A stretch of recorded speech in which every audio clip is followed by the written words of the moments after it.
Welcome to Lecture 11, the Lockean Moment. As we said at the start of our last lecture, Locke's epistemology will become the dominant theory of knowledge for the 18th century, affecting a vast revolution in the culture sense of the nature of knowledge and of the limits of natural knowing. Given the crucial importance of that, what were the essential qualities in the culture's Lockean revolution? In Locke's model, the mind is, in his phrase, a tabula rasa, a blank slate, on which nature, through sensation and reflection, through experience, imprints our knowledge of the world. Ideas of the natural order by means of sensation, and ideas of mental and volitional activities by means of reflection. In Locke's model, some ideas attract each other for reasons we don't wholly understand, but which are an observable fact of the operation of the mind. And there is what Locke terms an association of ideas, by which certain ideas attract others into complex ideas. But above all else for Locke, the mind is active. The mind works at acquiring knowledge by means of sensation and reflection. The mind works by abstraction, generalization, and combination to form complex ideas about the reality in which it finds itself. From those ideas, it forms propositions about the world. But because those propositions are based upon experience, and because there is no logical reason, no necessity for experience to remain the same, those propositions may only be probable, and the degree of their probability depends upon their relationship to experience. Think, Locke asks, about someone who has lived all of his or her life in the tropics. And you say to that person, I know people who can walk across a river. The person from the tropics will say, but that's impossible. You can't walk across a river. And you say, well, water becomes thick and hard. Person from the tropics says, no one ever, neither I in my lifetime, nor in 1,000 prior lifetimes, has ever experienced such a thing. Well, if you're from the tropics and someone makes that claim to you and you know nothing else, you indeed deem it highly improbable because it is absolutely unsupported, indeed contradicted by your experience of the world. But the first time you experience ice, the first time that you experience the freezing of water, what do? Declare that the phenomenon is not part of your experience now? No. You change your ideas and you change your propositions about the world.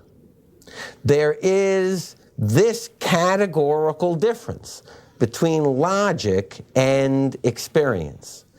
In logic, something is entailed. It is necessary. 3 must be larger than 2. If 2 of the angles of a triangle add up to 120 degrees, the third angle must be 60 degrees. Those are logical relationships. But you could attend a meeting every day of your life for 40 years at which there are 3 people.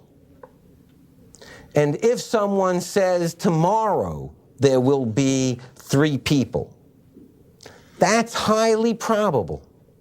If you're a betting person, by all means wager on it, but there is no logical necessity, as there was in the case of the triangle or the relationship between 3 and 2, why tomorrow there would not be 4 people or 1 person at the meeting.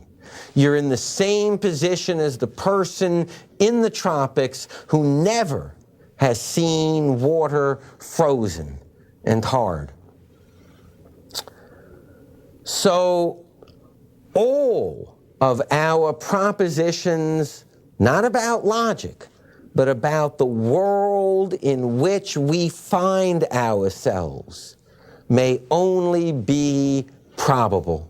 You land on an island. The first 100 people you meet have red hair. It is highly likely that the 101st person will have red hair, but it is not logically necessary. You cannot even say by any means all people on this island have red hair. All you can say is all people I have met on this island thus far in my experience have red hair. So our knowledge of the world is always probable and always open to emendation on the basis of further experience. Locke's model, based upon the origin of our knowledge in experience, the origin of our knowledge in units of experience from which we have built our complex ideas, our propositions about the world, indeed our most complex theories of the world. Locke's model leads to a demand for analysis, for clarity, and for confirmation. You need not be impressed, if you are a Lockean, by the complexity of language of a theory, by the intelligence of the proponent of a theory, by the symmetry or beauty of a theory, by the intricacy or seeming profundity of a theory, because none of those qualities makes something probable or improbable. If someone makes a claim upon your belief, if someone says to you, here is what you should believe about the world, here is what we know to be true, and you are a Lockean, you have not only the right, but if you think clearly, you have the intellectual obligation to say, how do you know that? What experiences support and confirm your view? What in experience allows one to make that claim about the world? In theory, if one is a Lockean, any proposition whatsoever may be analyzed, broken down into its component ideas, and then into its component complex sensations and reflections, and then into its component simple units of experience, and may be judged in relationship to the actual human experience of the world.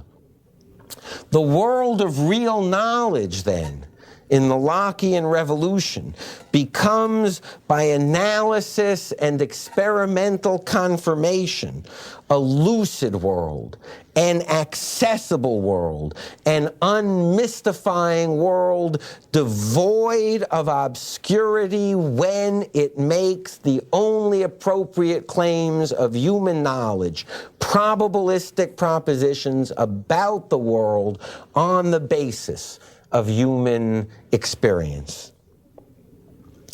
Take what was most complex in systems and in claims of knowledge. Analyze that into its simple parts and confirm or disconfirm propositions about the world by comparing them to the actual behavior of the things described.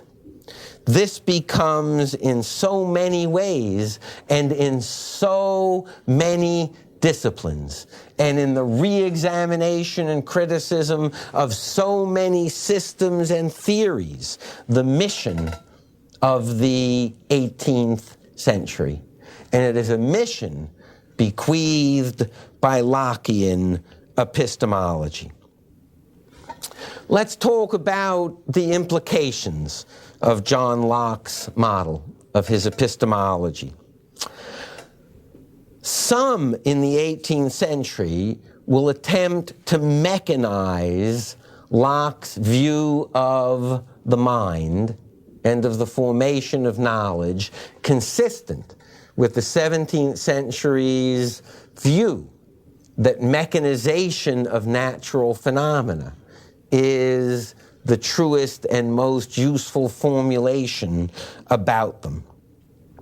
And people will attempt to devise theories of the mechanics of mind, the automatic behavior of mind, the rules governing thinking. For such people, they want a theory that will get us from sensation to complex judgment, all by the mechanisms of mind. Thus, someone who claimed to be a fervent Lockean in the French Enlightenment in the 1760s, a man by the name of Helvetius, wrote in what he believed to be Lockeanism, sentir c'est juger. To sense is to judge. To have a sensation is to make a judgment. But such a view of John Locke distorts his philosophy quite dramatically. That to have a sensation for Locke is merely to acquire an idea. And as Rousseau will argue, who defends Locke's notion of the active mind, there is no direct route from sensation to human judgment, from sensation to human understanding, because the mind is an active agency. We can teach ourselves to think more clearly. We can correct our habits of mind on the basis of our experience of mind. The mind is an active agency whose underlying nature we do not know, whose behavior we know. But one of the things we know about that behavior is the mind is active. For Locke, and this is a dramatic implication, if there are no innate ideas, if all ideas are acquired by human experience, then we learn our ethical ideas by experience as well. How is it possible to learn ethical ideas by experience? Locke argues that we have sets of experiences that lead to our well-being, and we call those experiences good. We have another set of experiences that lead to our suffering, and we call what leads to our pain evil. And by associating certain things with pain and certain things with well-being, we frame the ideas of good and evil. Now, this model might sound dramatically like Thomas Hobbes's ethical relativism, that all we mean by good is that which we believe will cause us pleasure. All we mean by evil is that which we believe will cause us pain. But in Locke's philosophical system, the assumption is that this is governed by divine providence. That in the same way that we have rainfall and crop growth, in the same way that we have eyes for seeing, as Newton put it, the fact that we have 2 eyes, 2 lungs, shows us that there is a design in nature, that God's providence rules the world, that the system has been wisely designed. That sense of providential order suffuses Locke's notion of learning ethical ideas with a providential order, that God has so designed the world that we learn about the good by our experience of happiness, that we learn about evil by our experience of pain. Now, we might first form, on the basis of inadequate experience and testing, we might form hasty judgments about good and evil. I feel terrific drinking these 2 gallons of wine. That must be good. Losing self-control, we discover the next morning that we have paid a price. And it will not be the case that eat, drink, and be merry, abandon all responsibility, leaves you in a fabric of decent relationships, stable society, love, friendship, merit, respect, people who will honor their agreements with you. God has so constructed the world that we learn about real goodness by our experience of well-being. We learn about real evil by our experience of pain. That model, if not joined by a sense of providential design, would be subversive indeed. But undergirded by a sense of providential order, it reinforces the emerging view that Newton announces so clearly, that the more we study nature, the more we see God's wisdom, God's design, God's handiwork. But let us think about other implications of John Locke that will have the profoundest and most long-term effects on some of the most essential and contested Western ways of thinking. If Locke is correct, that is to say, if one is a Lockean, and people learn their ideas about the world, including their ethical ideas about the world, from experience, then what an environment rewards and punishes will shape the sense of good and evil in the people produced by such a society. Control the environment.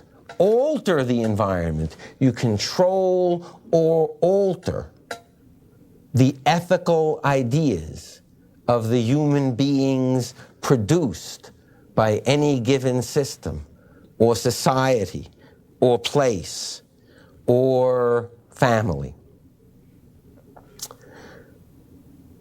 That is a notion that will have a long and independent and dramatic history in Western thought.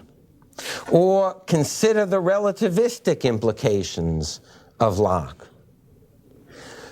If our ideas are bound and limited by our experience, then all of your ideas are relative to the time, place, and circumstances of your life. If your ideas are bound by your experience, then it follows absolutely that that experience, which is to say the time, place, and circumstance of your life, will determine what you understand about the world, how you judge the world, what your ethical standards and values are in the world. It does not follow from that in Locke that we cannot argue as human beings on the basis of broader and long-term experience. There is no absolute relativism that follows that would cut short the bringing to bear of broad and long-term human experience upon questions. But it nonetheless absolutely follows that what you believe and what you value is relative to time, place, and circumstance. That idea, to say the least, will have a long and independent history in the West. Consider also the issue of character development. In the Aristotelian scholastic model, everything, including every individual human being, has a fixed essential quality, a fixed essential character, an essence.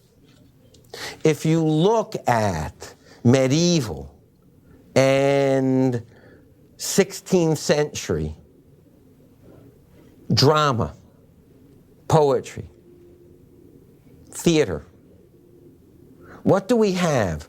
We have the saint and the sinner, the virtuous person and the vicious person, the hero and the coward. We have fixed essential qualities that clash. We have the fatal flaw of a tragic hero that plays itself out and determines that figure's fate. But now, what would follow in a culture that became Lockean? It would become interested in how people became who they are. What made people what they are? There would not be fixed essential characters. And you would expect to see exactly what you see all throughout the 18th century and after. Developmental novels, developmental plays, developmental biographies in which, by understanding the childhood, the experiences, the particular time, place, and circumstance of someone, the particular interactions, we come to understand how someone became who he or she is, how someone developed a character. The character now is not essential or fixed. It is acquired. It is developmental. What a dramatic transformation in the way we think about human beings, and obviously what a dramatic transformation in the way in which we would think about politics and society and their effects upon individuals and characters as well.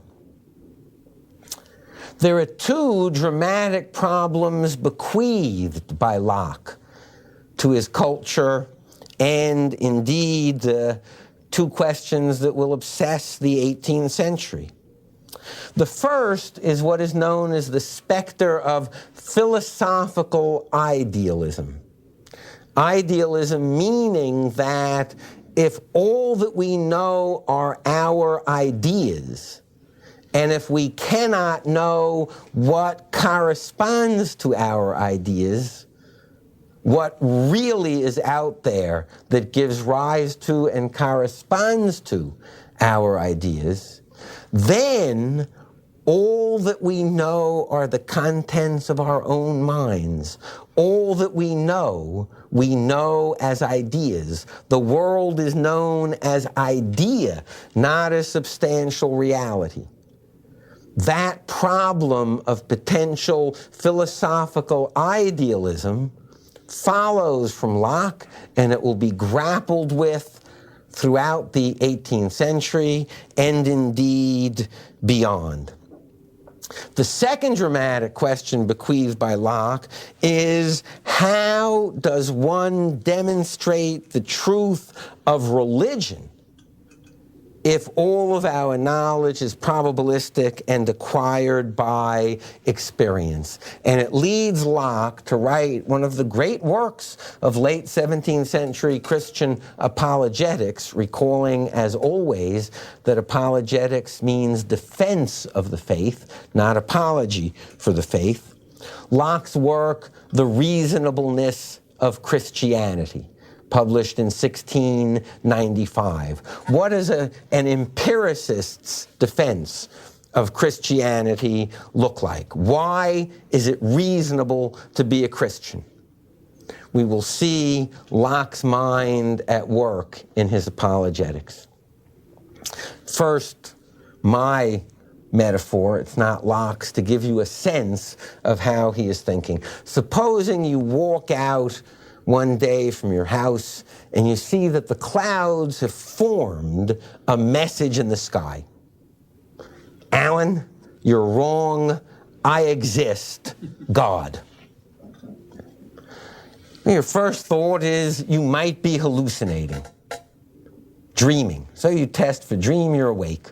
You might be hallucinating. You knock on people's doors, you say to your neighbors, what do you see up there? And they say, oh, the clouds have formed themselves into the words, Alan, you're wrong, I exist, God. Now, if we're in the 20th century, we think it must be skywriting. Someone's playing a practical joke. But we know that skywriting, the wind would disperse the clouds, and it stays there. Now, if you're a reasonable person, would you do whatever the clouds next said?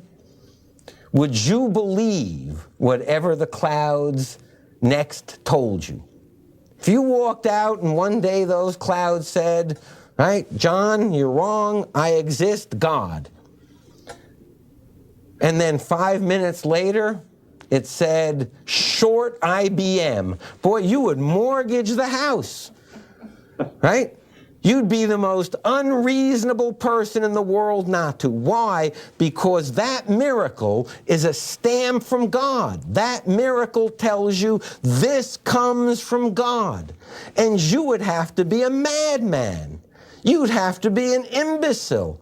You'd have to be the most unreasonable human being in the world not to believe and do what that said next once you knew its author, God. Well, Locke argues in The Reasonableness of Christianity that we have unimpeachable witnesses to certain phenomena. The apostles. They didn't get rich from what they did. Quite the opposite. Some people will lie, they get rich, they profit. The apostles claimed to see certain things on the basis of which they were willing to undergo imprisonment, torture, and death.